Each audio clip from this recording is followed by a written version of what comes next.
નમસ્કાર, ગુજરાત 7 ન્યૂઝમાં આપનું સ્વાગત છે। કમોસમી વરસાદથી ખેતીમાં થયેલા નુકસાન બાબતે કુબેરભાઈ ઢિંડોરે મુખ્યમંત્રીને પત્ર લખીને રજૂઆત કરી છે। સૌને મારા નમસ્કાર। અત્યારે આ નવા વર્ષની શરૂઆત થઈ।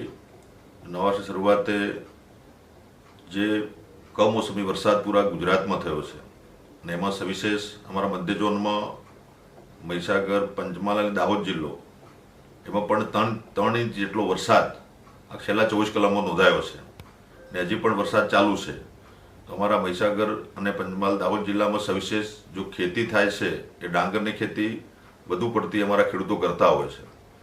તો આ ડાંગર આફત સારી પાકી હતી, ડાંગરનો પાક સારો હતો અને એને કાપણીની શરૂઆત થઈ અને એવા જ સમયે જ્યાં કમોસમી વરસાદ થવાથી તમામ ખેતરોમાં પાણી ભરાઈ ગયા છે, ખેડૂત લાચાર બન્યો છે અને સાથે સાથે અમારા ભારતીય કિસાન સંઘ મહીસાગર પ્રાંત અને બધા જ ખેડૂત મિત્રોએ અમારી મુલાકાત કરી અને સાથે સાથે અમે પણ અમારા રાજપાલ, સાંસદ ગોધરા, નિમિષાબેન સુથાર, ધારાસભ્યશ્રી અને અમારા સંગઠનના પ્રમુખશ્રીઓ અને બધા જ કાર્યકર્તાઓ સાથે મળીને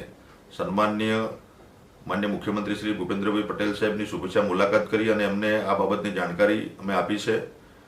સરકાર પણ ચિંતિત છે। આપણા મંત્રીશ્રીઓને દક્ષિણ ઝોન અને સૌરાષ્ટ્ર ઝોનમાં સર્વે માટે, સ્થળ તપાસ માટે મોકલ્યા છે અને એ કામગીરી ચાલુ છે। તેમ છતાં અમારા મધ્ય ઝોનમાં જે ડાંગરનો જે પાક છે એ તમામ પલળી ગયો છે, ખેતરોમાં ડાંગર ડૂબી ગઈ છે।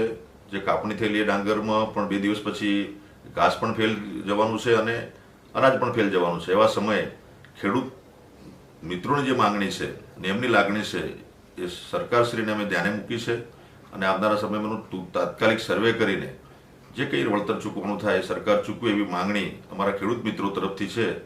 એની માંગણી અમે માન્ય મુખ્યમંત્રી સુધી પહોંચાડી છે અને એની રજૂઆત અમે કરી છે અને ખેડૂત મિત્રોને પણ મારી નમ્ર વિનંતી છે કે આ કુદરતી આફત સામે આપણે બધા લાચાર છે, તેમ છતાં રાજ્ય સરકાર ખેડૂતોના પડખે છે, ખેડૂતોની સાથે છે અને જે કંઈ કરવાનું થાય રાજ્ય સરકાર કરશે એવી અમને આશા છે। ધન્યવાદ।